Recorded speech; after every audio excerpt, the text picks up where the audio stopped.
Hello दोस्तों, कैसे हो आप लोग। हम आपके लिए एक और नई कहानी लेकर आ गए हैं। भूतिया पेड़ की कहानी। तो एक समय की बात है, रौनकपुर नाम के एक शहर में राजा रौनक सिंह का राज हुआ करता था। वो हमेशा अपनी प्रजा के हित में कार्य किया करते थे। वहाँ की प्रजा बहुत खुश रहती थी। एक दिन गिद्ध आकाश में भूतिया पेड़ के बीज लेकर उड़ रहा था। जैसे ही गिद्ध रौनकपुर पहुंचा तो उसके मुंह से एकदम बीज रौनकपुर के बीचों बीच गिर गया। बीज भूतिया था, इसलिए अगले ही दिन वो पौधा बन गया। वह वहाँ के स्थानीय निवासियों ने जब पौधे को देखा तो हैरान रह गए, क्योंकि पौधे का रंग काला था। बाद में लोगों ने आपस में चर्चा की और यह समझा कि खेत में उगने वाला कोई घास पात या वनस्पति होगी। दूसरे दिन वो पौधा काफ़ी बड़ा हो गया। लोगों को और ज़्यादा दुविधा में हुई कि एक ही दिन में ये पौधा इतना बड़ा कैसे हो गया।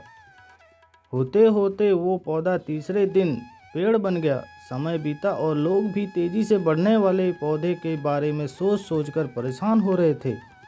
वो इस मामले को राजा के पास लेकर गए। ऐसे जादुई पौधे का पता चलते ही राजा तुरंत उस जगह पर पहुंच गए। राजा को जैसे ही पता चला कि एक काले रंग का पौधा 3 दिन में बड़ा हो गया, तो वो भी उस पेड़ को हैरानी से देखने लगे। राजा उस पेड़ के पास चौथे दिन पहुंचे थे और तब तक पेड़ और बड़ा हो चुका था। वो इतनी तेज़ी से फैला था कि किसी को यकीन नहीं हो रहा था। राजा समझ गए थे कि का रंग काला है, इसमें ज़रूर कुछ जादू टोना होगा।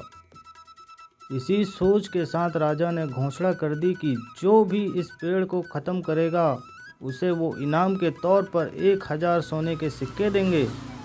यही नहीं, राजा ने यहाँ तक कहा कि पेड़ को ख़त्म करने वाला व्यक्ति मेरी मृत्यु के बाद मेरी गद्दी पाने का हकदार भी बनेगा।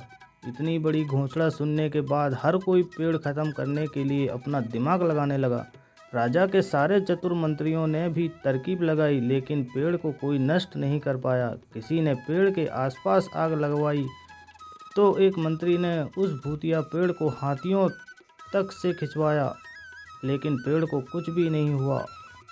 अब लोगों के मन में डर बैठ गया और उन्हें लगा कि पक्का यह ऐसा वैसा नहीं बल्कि भूतिया पेड़ है। तभी उस गांव के एक समझदार व्यक्ति को राजा की घोषणा का पता लगा। जानकारी मिलते ही वह अपने गुरु के पास भूतिया पेड़ से जुड़े रहस्य को जानने के लिए पहुंच गया। गुरुजी ने अपनी ध्यान की शक्ति और एकत्र करके देखा। उसने पूछा, क्या तुम पेड़ को ख़त्म करना चाहते हो? समझदार व्यक्ति ने जवाब दिया, हाँ गुरुजी, सब उससे परेशान हैं। गुरुजी ने बताया कि उसे ख़त्म करने का एक ही तरीका है। इसके लिए तुम्हें उस पेड़ के आसपास नमक डालना होगा। इस तरकीब के बारे में जानते ही वो व्यक्ति तेज़ी से राजा के पास गया और कहा कि इस पेड़ के आसपास आपको नमक डलवाना होगा।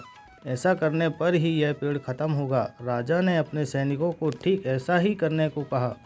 सैनिकों ने मिलकर पेड़ के चारों ओर खूब सारा नमक डाल दिया। नमक डालने के एक दिन बाद ही पेड़ का आकार कुछ कम हुआ। होते होते 5वें दिन तक पेड़ एकदम छोटा हो गया। उसके बाद गलकर वो गायब ही हो गया। उस व्यक्ति की तरकीब काम कर गई और राजा ने खुश होकर उसे इनाम की 1000 सोने की मोहर पहले दी। उसके बाद एक पत्र दिया जिसमें लिखा था कि वो राजा के मरने के बाद उनकी गद्दी को संभालेगा। वो समझदार व्यक्ति खुश होकर अपने घर चला गया। कहानी से सीख, ऐसी कोई मुसीबत नहीं होती जिसका समाधान ना किया जा सके। ज़रूरत है तो बस धैर्य और समझदारी की। तो दोस्तों, आपको कहानी कैसी लगी?